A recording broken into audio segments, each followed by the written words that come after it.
जय हिंद दोस्तों। आज मैं आप लोगों को बताऊंगा कि नाथूराम गोडसे ने महात्मा गांधी को क्यों मारा। सुप्रीम कोर्ट से अनुमति मिलने पर प्रकाशित किया गया 60 साल तक भारत में प्रतिबंधित रहा नाथूराम गोडसे का अंतिम भाषण। इसमें उन्होंने कहा है कि मैंने गांधी जी को क्यों मारा। 30 जनवरी 1948 को नाथूराम गोडसे ने महात्मा गांधी की गोली मारकर हत्या कर दी थी। लेकिन नाथूराम गोडसे घटनास्थल से फरार नहीं हुए, बल्कि उसने आत्मसमर्पण कर दिया। नाथूराम गोडसे समेत 17 देशभक्तों पर गांधी की हत्या का मुकदमा चलाया गया। इस मुकदमे की सुनवाई के दरमियान न्यायमूर्ति घोषला से नाथूराम जी ने अपना वक्तव्य स्वयं पढ़कर जनता को सुनाने की अनुमति मांगी थी, जिसे न्यायमूर्ति ने स्वीकार कर लिया था। पर यह कोर्ट परिसर तक ही सीमित रह गई, क्योंकि सरकार ने नाथूराम के इस वक्तव्य पर प्रतिबंध लगा दिया था। लेकिन नाथूराम के छोटे भाई और गांधी की हत्या के सह अभियोगी गोपाल गोडसे ने 60 साल की लंबी कानूनी लड़ाई लड़ने के बाद सुप्रीम कोर्ट में विजय प्राप्त की और नाथूराम का वक्तव्य प्रकाशित किया गया, जिसमें उन्होंने कहा है कि मैंने गांधी को क्यों मारा। नाथूराम गोडसे ने गांधी हत्या के पक्ष में अपनी 150 दलीलें न्यायालय के समक्ष पेश की। नाथूराम गोडसे के वक्तव्य के कुछ मुख्य अंश हैं। नाथूराम जी का विचार था कि गांधी की अहिंसा हिंदुओं को कायर बना देगी। कानपुर में गणेश शंकर विद्यार्थी को मुसलमानों ने निर्दयता से मार दिया। महात्मा गांधी सभी हिंदुओं से गणेश शंकर विद्यार्थी की तरह अहिंसा के मार्ग पर चलकर बलिदान करने की बात करते थे। नाथूराम गोडसे को भय था गांधी की ये अहिंसा वाली नीति हिंदुओं को कमज़ोर बना देगी और वो अपने अधिकार कभी प्राप्त नहीं कर पाएंगे।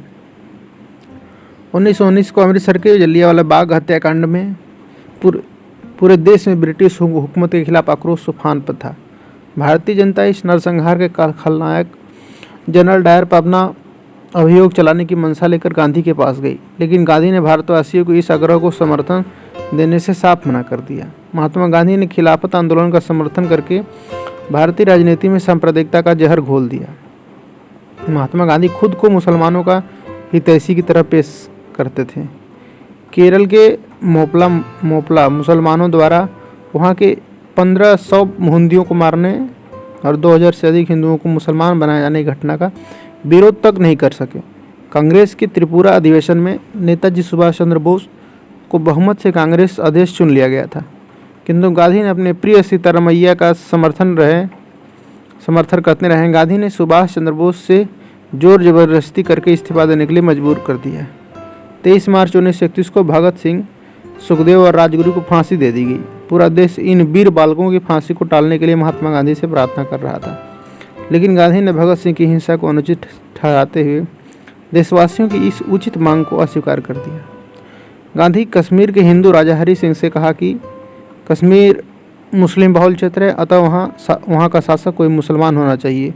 अतः राजा हरि सिंह को शासन छोड़कर काशी जाकर प्रायश्चित करने, जबकि हैदराबाद के निजाम के शासन का गांधी जी ने समर्थन किया था, जबकि हैदराबाद हिंदू बहुल क्षेत्र था।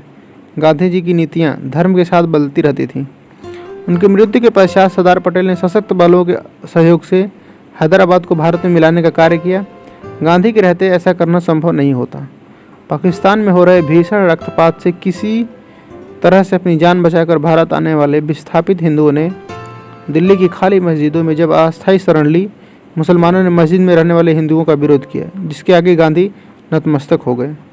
और गांधी ने उन विस्थापित हिंदुओं को, जिनमें वृद्ध, स्त्रियां, बालक अधिक थे, मस्जिदों से खदेड़ बाहर ठिठुरते हुए शीत में रात बिताने पर मजबूर किया गया। महात्मा गांधी ने दिल्ली स्थित मंदिर में अपनी प्रार्थना सभा के दौरान नमाज पढ़ी, जिसका मंदिर के पुजारी से लेकर तमाम हिंदुओं ने विरोध किया, लेकिन गांधी ने इस विरोध को दरकिनार कर दिया था। लेकिन महात्मा गांधी एक बार भी किसी मस्जिद में जाकर गीता का पाठ नहीं कर सके। लाहौर कांग्रेस में वल्लभ भाई पटेल का बहुमत से विजय प्राप्त हुई, किंतु गांधी अपनी जिद के कारण यह पद जवाहरलाल नेहरू को दे दिया। गांधी अपनी मांग को मनवाने के लिए अनशन, धरना और उठना किसी से बात नहीं करते थे। जैसी युक्तियों को अपनाकर अपना काम निकलवाने में माहिर थे। इसके लिए वो नीति अनीति का लेस मात्र विचार भी नहीं करते थे। 14 जून 1947 को दिल्ली में आयोजित अखिल भारतीय कांग्रेस समिति की बैठक में भारतीय विभाजन का प्रस्ताव अस्वीकृत होने वाला था, लेकिन गांधी ने वहां पहुंचकर प्रस्ताव का समर्थन करवाया। यह भी तब जबकि गांधी ने स्वयं ही कहा था कि देश का विभाजन उनकी लाश पर होगा। न सिर्फ देश का विभाजन हुआ बल्कि लाखों निर्दोष लोगों का कत्लेआम भी हुआ, लेकिन गांधी ने कुछ नहीं किया। धर्मनिरपेक्षता के नाम पर मुस्लिम तुष्टीकरण की नीति को जन्मदाता महात्मा गांधी ही थे। जब मुसलमानों ने हिंदी को राष्ट्रभाषा बनाए जाने का विरोध किया तो महात्मा गांधी ने सहर्ष इसे स्वीकार कर लिया और हिंदी की जगह हिंदुस्तानी, हिंदी प्लस उर्दू की खिचड़ी को बढ़ावा देने लगे। बादशाह राम और बेगम सीता जैसे शब्दों का चलन शुरू हुआ।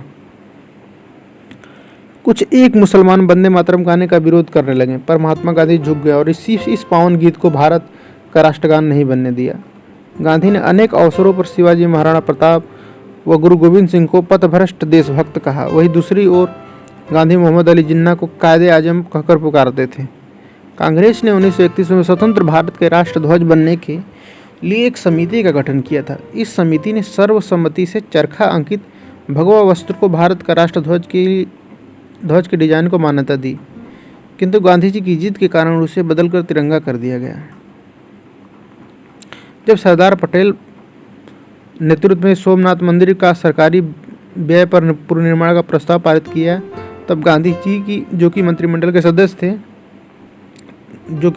सदस्य भी नहीं थे, वे सोमनाथ मंदिर पर सरकारी व्यय के प्रस्ताव को निरस्त करवाया और 13 जनवरी 1948 को आमरण अनशन के माध्यम से सरकार पर दिल्ली की मस्जिदों का सरकारी खर्चा से पुनर्निर्माण कराने के लिए दबाव डाला।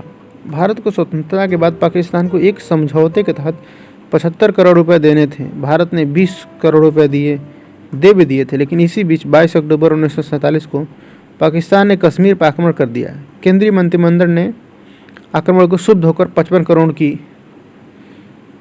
राशि न देने का निर्णय किया, जिसका महात्मा गांधी ने विरोध किया और आमरण अनशन शुरू कर दिया, जिसके परिणाम स्वरूप 55 करोड़ की राशि भारत ने पाकिस्तान को दे दी। महात्मा गांधी भारत के नहीं अपितु पाकिस्तान के राष्ट्रपिता थे, जो हर कदम पर पाकिस्तान के पक्ष में खड़े रहे, फिर चाहे पाकिस्तान की मांग जायज़ हो या नाजायज़ हो।